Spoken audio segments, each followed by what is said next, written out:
2030 청년 어벤져스 모였습니다. 청벤져스 3자리에서 모였습니다. 본인 소개부터 시작하겠습니다. 안녕하세요. 더불어민주당 청년선대위 공동선대위원장 권지웅입니다. 권지웅 위원장 오셨습니다. 네, 안녕하십니까. 국민의힘 최고위원 김용태입니다. 김용태 최고 나왔습니다. 심상정 후보와 함께하는 청년정의당 대표 강민진입니다. 강민진 위원장도 오셨습니다. 잘 오셨습니다. 자, 김용태 최고부터 가볼까요? 네, 지난주에 이른바 MBC 스트레이트 방송이 있었죠. 네. 그래서 김건희 씨 7시간 통화. 예. 저는 이것을 공작 정치라고 생각되는데. 공작이요? 너튜브에서 말씀하셨던 서울의 소리죠. 여기 이모 기자가 굉장히 사적으로 친근하게 접근해서 사적 대화 내용을 굉장히 녹음을 해서 이것을 MBC에 전달을 했고, MBC가 제가 느끼기에는 악의적으로 편집을 해서 이제 방송을 했습니다. 근데 이 과정에서 전 물론 MBC의 공정성, 공영방송으로서의 문제도 있었다고 보고요. 민주당도 여기에 대해서 굉장히 많은 국민들께 선동을 하지 않았습니까? 예를 들면은 고민정원 SNS에 본방 사수해라, 정청래 의원도 그렇고요. 아니, 본방 텔레비전 보라고 하는 수는 있잖아요. 하시면서 굉장히 비꼬았습니다. 안민석 의원 같은 경우는 7시간 건의를 볼 수 있는 건의라는 말로 막 비아냥거리시면서 굉장히 이것을 여론을 선동하셨는데, 방송을 보시고 나서는 다들 아무 말씀이 없으시더라고요. 그래서 저는 이것이 결국에는 민주당이 지난 4.7 재보선 때 오세훈 시장을 향한 생태탕 논란을 일으켰던 것처럼 말도 안 되는 네거티브를 계속해서 하시고 선동하고 있는 거라고 생각됩니다. 근데 저는 일단 공작 정치라고 하는 건 과도한 규정이라고 생각합니다. 왜냐하면 시민들이 되게 많이 관심을 가지고 있었고, 그것을 언론에서 취재해서 그것을 방영한 것이기 때문에 그걸 민주당에 덮어 씌우는 건 저는 좀 무리라고 생각하고요. 근데 이제 어떤 예를 들면 후보 배우자를 이렇게까지 취재하고 하는 게 적절한가에 있어서는 저도 좀 입장이 좀 지나친 것은 좀 피해야 된다, 이런 생각입니다. 네. 민주당이 부채질을 너무 많이 했고, 또 국민의힘이 이거 가처분 신청하고 막 의원들이 MBC 항의 방문하면서 오히려 굉장히 과하고 민망한 장면을 연출하면서 이게 너무 기대를 모았거든요, 이 방송이. 그렇다 보니까 이제 방영이 되고 나니까 오히려 김이 새버린 그런 형국인 것 같고요. 이 방송된 내용을 보면 문제가 없지는 않죠. 이 안희정 미투 관련 발언이 제일 문제였고, 기자한테 1억 주겠다 이런 발언도 그렇고, 이 김건희 씨가 조금 이상한 분이다, 본받을 만한 사람은 전혀 아니다, 이거는 분명한데, 이게 우리가 대선 후보 본인도 아니고 그 배우자가 갖고 있는 생각을 어디까지 속속들이 알아야 되냐, 이런 게 문제인 거라고 생각을 하고요. 민주당 측에서 이런 것을 좀 과하게 이용하려 할수록 역풍이 불 거라고 저는 생각을 합니다. 이 김건희 씨가 문제가 있는 건 맞는 것 같은데 그렇게까지 우리 사회가 중요한 사람으로 대접을 해야 되냐, 이런 문제의식이 있는 거고요. 근데 저는 국민의힘에서 네거티브 공작이다 이렇게 얘기하는 건 이해가 안 되는 게, 오늘 또 국민의힘 측에서 소통관에 우리 국회 소통관 기자회견까지 열어줘가면서 이재명 욕설 녹음 그거 배포를 했더라고요. 이런 식으로 국민의 삶에 하나도 도움이 안 되는 그런 더티 플레이를 하면서 네거티브 오는 날 입장은 아니라고 생각합니다. 저는 요 이야기는 좀 드리고 싶은데, 윤석열 후보에게 불리한 어떤 조치를 모두 민주당이 했다, 아니 민주당이 부추겼다, 저는 이렇게 말하긴 좀 어렵다고 생각합니다. 구체적으로 저희가 그렇게 이제 그것을 종용하거나 만들어냈던 근거가 없는 이상 그렇게 말하는 건 좀 무리가 있지 않나 싶습니다. 네거티브라는 것은 있지도 않은 사실을 마치 있었던 것처럼 선동하고 정책이 아닌 그런 것으로 가는 건데요. 오늘 저희 언론 매체를 통해서 저희 장영하 변호사께서 말씀하셨던 그런 이재명 후보에 관련 욕설 논란은 네거티브라기보다는 그건 사실 후보자로서 인성에 대해서 검증해야 될 문제지 않습니까? 후보자 배우자도 아니고요. 저는 반드시 여기에 대해서는 국민들께서 알 권리 차원에서 이건 확인하셔야 된다. 이재명 욕설은 알 권리고, 그러니까 이거는 후보자 배우자는 네거티브 아니다. 사실을 하는 건 문제가 없지만 하면서 굉장히 이상하게 추측도 했지 않습니까? 밀월 여행을 떠났다는 등 말도 안 되는 추측성 이야기를 하시면서 이것을 김건희 씨와 연계해가지고 추측을 막 난무하면서 선동하시지 않았습니까? 이거야말로 네거티브라고 보고요. 근데 이재명 후보의 욕설 논란은 이건 네거티브라기보다는 있는 그대로 국민들께서 판단해 주셔야 될 문제라고 생각되거든요. 권지웅 위원장 할 말 있네요. 저는 이렇다고 생각하는데, 그러니까 이게 뉴스인가 아닌가가 좀 중요한 것 같아요. 그러니까 이재명 후보께서 전화 통화로 했던 말들은 이미 4년 전부터 이야기되었던 것이고 거기에 집착하는 국민의힘의 모습을 보면서 시민들이 저는 판단할 문제라고 생각하고요. 그런데 이제 이번에 김건희 씨의 통화 같은 경우에는 그전에 공개되지 않았던 것이잖아요. 그래서 더 이목을 모았던 것 같습니다. 네. 그러니까 제가 마지막으로 한 번 더 말씀드리면 뭐 후보자 배우자의 문제가 될 거라고 이제 민주당 측에서 그런 논리로 말씀하신다면 오늘 방송 그 멜론에 통해서 보도되었던 이재명 후보자는 후보자 본인에 대한 욕설 논란이고 인성 자질에 대한 문제이기 때문에 저는 후보자로서의 자격이 없다 이렇게 생각됩니다. 강민진 위원장. 이 민주당과 국민의힘이 서로 정쟁하는 거야 이제 뭐 저희가 신경 쓸 건 아닌데요. 근데 좀 내로남불 같습니다. 그런 말들이. 그리고 국민들이 삶에 뭐가 도움이 되는지 모르겠어요. 그 이재명 그 욕설 내용 다 알잖아요. 그 이제 굳이 녹음을 까서 뭘 하겠다는 건지도 모르겠고 또 김건희 씨와 관련해서 민주당 인사들이 하는 대처들도 너무 과하다고 생각하고요. 좀 이렇게 생산적인 척이라도 하는 그런 대선이 됐으면 좋겠습니다. 자, 권지웅 위원장의 키워드로 가보겠습니다. 네. 저는 이제 김건희 씨의 그 어떤 녹취를 공개하는 게 약간 논란이 있잖아요. 근데 이제 그 중에 내용으로 좀 들어가 보면 사실 미투 관련해서 이렇게 말을 한 게 있죠. 그러니까 미투가 터지는 건 돈을 안 줘서다. 그리고 안희정 불쌍하다. 서로 좋아서 한 일인데 뭐 이런 식의. 근데 저는 아주 부적절했다고 생각합니다. 일단 내용적으로도. 왜냐하면 대법원의 유죄 판결이 났죠. 3년 6개월 실형이 나왔고 업무상의 위력에 의한 추행이라고 결정이 된 바를 이렇게 말한 것도 있지만 전 더 문제가 되는 건 이것을 옹호하는 당대표의 발언이에요. 그러니까 이게 이제 내용적으로는 이 둘의 사적 대화를 공개한 거기 때문에 이건 2차 가해가 아니다 이렇게 말했거든요. 근데 사실 당사자 입장에서는 그런 문제가 아니죠. 또 이걸 시비거리로 만들고 마치 문제가 아닌 것처럼 언급한 것을 두고 아마 무척 괴로울 거고 김진 씨도 지금 입장을 냈지 않습니까? 근데 여기에 대해서 사실 김용태 최고의 입장 혹은 아니면 이준석 대표의 입장이 지금과 같다고 하면 되게 실망스러운 부분이라고 저는 생각합니다. 일단 이제 김건희 씨가 나와 우리 아저씨는 안희정 편이야 이렇게 말씀을 하셨잖아요. 그랬을 때 이제 윤석열 후보 본인이 김건희 씨 그 발언에 대해서 본인 의견이 어떤지 이 권력형 성폭력 사건 어떻게 바라보고 있는지 의견을 좀 회피하지 말고 밝혀야 되는 게 이제 피해자에 대한 도리라고 생각하고요. 피해자가 지금 입장도 내셨잖아요. 사과를 해달라고. 그리고 이제 저는 이건 개인적인 바람인데요. 김건희 씨 본인도 사실 여성에 대한 왜곡된 인식을 피해를 지금 받고 계신 측면이 있습니다. 네. 근데 김건희 씨 본인한테 사람들이 너 줄리지, 너 그런 여자지 하면서 가해졌던 그런 폭력들이 사실은 그 김진 씨를 향해서 너 가짜 미투지, 너 유부남한테 접근하는 그런 여자지 이런 식으로 가해지는 굉장히 악랄한 그 2차 가해랑 사실은 같은 뿌리에서 나오는 인식이거든요. 이게 전형적인 여성에 대한 낙인 찍기거든요. 이것을 좀 저는 김건희 씨 본인도 그런 피해를 입는 게 억울하다면 생각을 좀 하셨으면 좋겠다는 바람이 있습니다. 네, 저는 권지웅 위원장 말씀대로 이런 생각을 하고 말하는 것 자체는 굉장히 부적절했다라고 생각합니다. 네.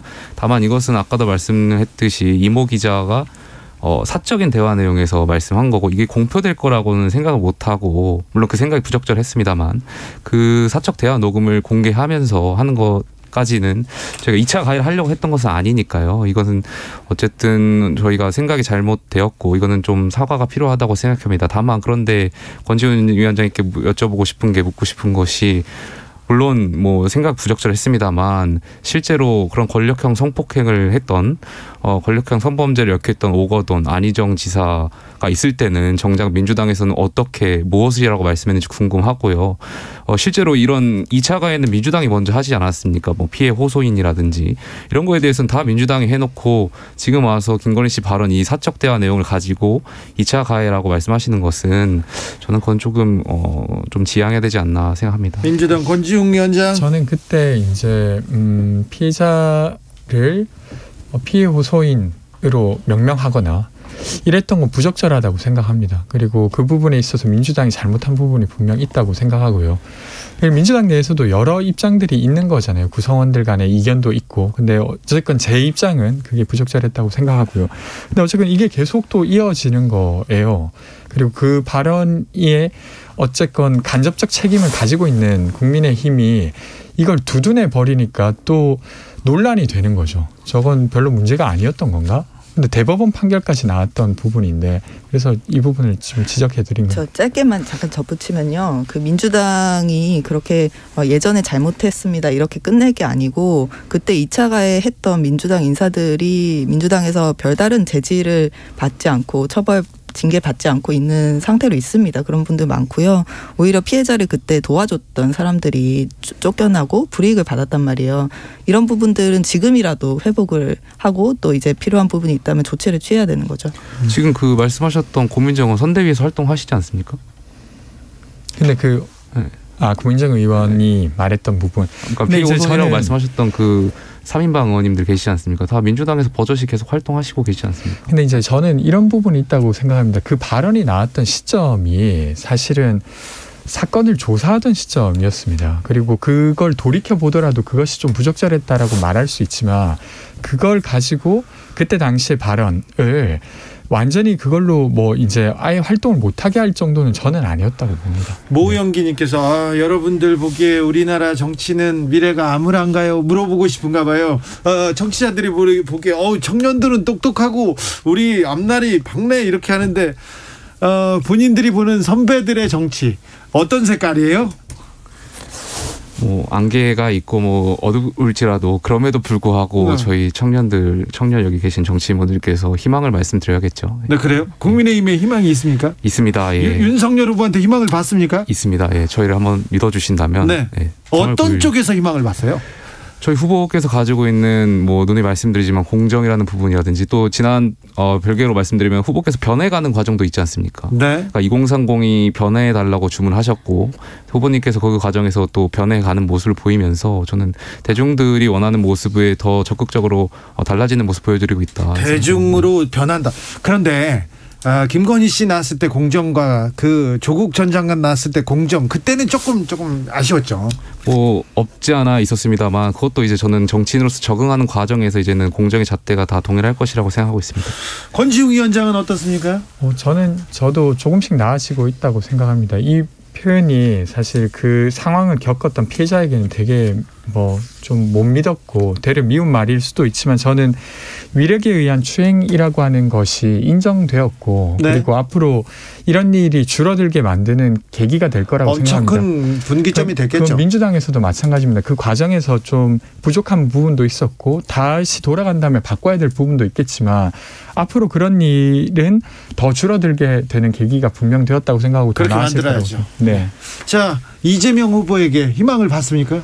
저는 유능한 그 행정가라고 생각합니다. 네? 그러니까 이제 아주 좋은 지도자냐라고 했을 때 그렇지 않다고 많은 분들이 생각하실 수도 있을 것 같아요. 근데 지금 우리에게 필요한 그러니까 예를 들면 대통령이 누군가에 있어서는 변화를 확실하게 만들 사람이라고 저는 많은 사람들이 마음을 모아주고 계시다고 생각합니다. 그런 면에서 그걸 잘할 수 있는 사람이 이재명 후보라고 네. 생각합니다. 윤석열 후보님 저 소개해 주시는 것 같은데요. 네. 강민진이 보는 정치는 어떻습니까? 네, 심상정 후보님이 이번에 닷새간 장고를 하시면서 그래요. 궁금해요. 많은 분들이 또 걱정도 해주시고 응원도 해주셔서 죄송하기도 하고 또 감사드리기도 합니다. 네. 자세히 좀 듣고 싶습니다. 우리 심 후보님 이제 돌아오셔서 어제 여러 가지 이제 본인 책임에 대한 말씀 그리고 또 앞으로 달라지겠다는 말씀을 드렸고요.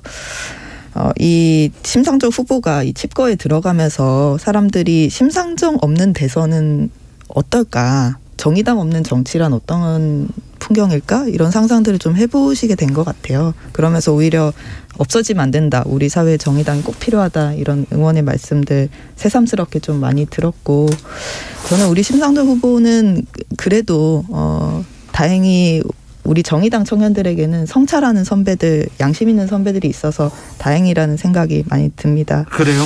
네, 다만 이제 그 진보 정치가 위기다라는 말에 저는 동의하거든요. 이제 여러 평가 지점이 있겠지만 옛 것은 사라졌는데 새 것은 오지 않은 상태. 이것이 지금 진보 정치 위기의 본질이라고 생각을 하고요. 네. 정의당에 있다 보면 과거의 영광에 대한 이야기를 되게 많이 들어요. 민주노동당 그때 네. 시절에 민주노총이라든지 학생운동을 비롯한 그 사회운동의 조직적 지원 속에서 예. 당이 클 수 있었던 그 시절 이야기를 많이 듣는데 그런데 이제는 더 이상 그런 방식이 불가능한 시대가 됐거든요. 네. 그렇다 보니까 지금 정의당이 현장이 없고 뿌리가 없다 이런 평가를 받는 것인데 근데 과거로 돌아가려고 하고 과거를 그리워한다고 해서 현재의 추구가 보이진 않는다고 생각합니다. 오히려 그런 과거의 방식은 불가능해졌는데 새로운 조직화 방식 또 새로운 진보의 정체성을 찾아서 좀 더 용감하게 모험하지 못한 것이 지금의 위기를 낳지 않았나 이런 생각이 들고요. 제가 이제 대선을 좀 앞두고 우리 당의 선배 또 동료 당원 여러분들께 드리고 싶은 당부는 네. 실패를 한다면 우리가 새로운 실패를 하자. 미래를 여는 실패를 하자. 이런 말씀 드리고 싶고 네. 원래 우리에게 투표하시는 분들은 미래를 위한 투자가 가장 값진 한 표라는 생각을 하시는 분들입니다. 그리고 진보라는 거는 원래 이 세상에 없는 걸 찾아가는 과정이기 때문에 과거와 비교하면서 초라해지는 그런 진보가 아니라 미래가 두근거리는 그런 진보 정치 하고 싶다. 저도 우리 당이 그렇게 될 수 있도록 희망을 드리는 사람이 되고 싶습니다. 심상정 후보가 5일 만에 나타났습니다. 머리를 짧게 자르고 단상에 섰는데 뒤에 정의당에 대한 비판 이렇게 적어놨더라고요. 매우 아프더라고요. 그렇죠. 참. 저도 한 말씀 드려도 될까요? 네. 2017년 대선 때 심상정 후보께서 당시 아마 6%가 200만여 명의 6% 넘었습니다. 국민들께 지지를 받으셨어요. 네. 근데 이분들이 심상정 후보가 당선될 거라고 해서 투표를 했다기보다는 심상정 후보와 정의당이 가지고 있었던 가치에 대해서 굉장히 많은 응원을 해주신 거거든요. 물론 저희 보수당, 저희 그 국민의힘이나 민주당이 헌법 가치를 지키지만 저희가 다 못 지키고 있는 그런 소외된 가치들, 그렇지만 되게 중요한 가치들을 정의당이 항상 지키고자 노력했고 목소리를 냈던 거에 대해서 많은 국민들이 지지를 해주셨던 건데 그에 비해서 지금의 어떤 여론조사의 지지율을 비교해보면 굉장히 많이 낮아졌단 말이죠. 간극이. 네. 그러니까 왜 그런지에 대해서 한번 더 고민해 보셨으면 좋겠고 민주당에 이분들이 갈 룸을 잃었어요. 그래서 이분들이 뭐 민주당을 지지할 수도 없고 그러다 보니까 조금 더 목소리를 내주셔가지고 좀 많은 국민들께 희망을 주셨으면 좋겠습니다. 김용태 국민의힘 최고위원이 지금 강민진 위원장 정의당을 엄청 응원하고 있습니다. 강민진 위원장 광주 아파트 붕괴 사고에 대해서는 꼭 얘기하고 싶다면서요? 네, 이번엔 너무 마음 아픈 일이 일어났죠. 네. 그런데 이제 이 사건의 어떤 그 본질을 보면은 이 원청 하청 문제가 여전히 있습니다. 네. 중대재해가 이 건설 현장에서 많이 일어나는데 보통 공기 단축을 막 무리하게 하려다 보니 또 이제 공사 비용을 줄이려다 보니까 이제 사고가 일어나는 거거든요. 근데 이런 사고가 일어나도 원청은 책임을 안 지고 하도급 그것도 불법 하도급 막 줘가지고 그 그래요. 하도급 업체들만 막 처벌받고 끝난단 말이에요. 네. 근데 이 현대산업건설 여기가 현대산업개발 네. 이 회사가 지난번에도 7개월 전에도 대형 참사가 일어났던 그런 곳이었습니다. 그렇죠. 근데 지금 중대재해법이 이제 곧 시행이 되는데 이 법이 시행이 돼도 사실 원청을 처벌하기가 공백이 있어요. 근데 이거는 사실 민주당과 국민의힘 탓이 좀 큽니다. 왜냐하면 정의당이 원래 중대재해기업처벌법 제정하려고 했던 원안에는 원청을 분명하게 처벌하는 그 중대재해가 일어난 원청의 책임 분명하게 하는 내용이 있었는데 이게 정부안으로 가고 이제 중간에 그 국회에서 이 의석수를 많이 가진 당들에 의해서 타협되고 하면서 이 원청의 책임이 되게 불분명해졌거든요. 그래서 이 중대재해법 지금 법으로도 원청의 책임을 정확하게 물어서 이런 사고를 근절할 수 있을 것인가 이게 모호해진 상황이고 그래서 이제 우리 남은 과제는 더 이상 이런 사고 일어나면 안 되잖아요. 네. 중대재해처벌법 제대로 개정해서 반드시 이 억울한 노동자들의 죽음을 더 이상 일어나지 않게 해야 됩니다. 권지웅 위원장 이거는 뭐 고쳐야죠. 전 동의합니다. 근데 이제 설득해야 될 또 여러 집단들이 있으니까 거기에 좀 진통을 겪은 것 같은데 저는 방향에 있어서는 완전히 동의하는 바이고요. 네. 이번에 한전하청 노동자가 돌아가셨을 때도 이번에 유가족을 만나 보니까 너무 억울하시겠더라고요. 예. 그러니까 이제 이 활선전기를 만지면 안 되시는 분인데 사선전기 자격증을 가지고 그 작업을 가셨다가 그런 일을 겪으셨어요. 예. 그래서 하여튼 이런 문제 계속 같이 풀어가야 된다고 생각합니다. 김용태 최고위원 네, 저도 안타깝게 생각하고요. 굉장히 있어서는 안 될 일이라고 생각됩니다. 저도 군에서 공사장교를 했었지만 이 건설 과정에서 이런 시공 과정에서 원청 하청 문제는 이제 좀 풀어 나가야 될 문제인 것 같고요. 네. 네, 저희 국민의힘도 앞장서서 노력하도록 하겠습니다. 네. 요즘 뭐하니 권지웅 민주당 위원장 그리고 김용태 국민의힘 최고위원 강민진 정의당의 선대위원장과 함께했습니다. 오늘 말씀 감사합니다. 고맙습니다. 감사합니다. 네. 시간이 항상 짧아요. 이 시간 좀 넓혀야 되는데 청년 목소리 더 듣고 더 알리겠습니다. 주진우 라이브는 여기서 인사드리겠습니다. 저는 내일 오후 5시 5분에 돌아오겠습니다. 지금까지 주진우였습니다.